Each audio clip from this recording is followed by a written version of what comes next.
Non, on ne peut pas s'attendre à un cyclone toute l'année.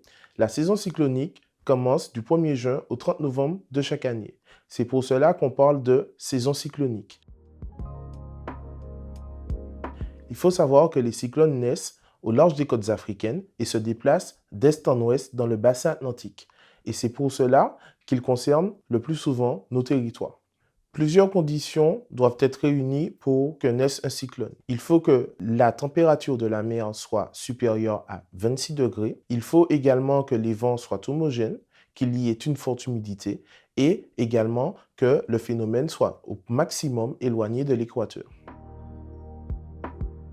Nous parlons de cyclones lorsqu'il s'agit de dépression tropicale, de tempête tropicale et d'ouragan. Ce sont les vents qui déterminent la force du phénomène. Les dépressions tropicales ont des vents inférieurs à 62 km/h. Les tempêtes tropicales ont des vents compris entre 62 et 117 km/h. À partir du moment où les vents sont supérieurs à 117 km/h, nous parlons d'ouragan. Et bien souvent, ces ouragans sont classés jusqu'à la catégorie 5.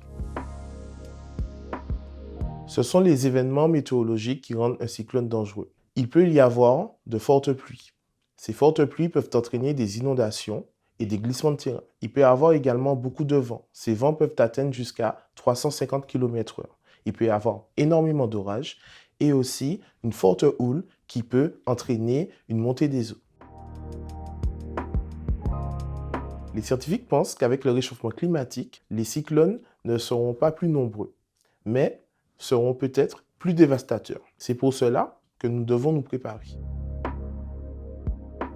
Ce qu'il faut retenir, c'est qu'il faut se préparer et s'équiper.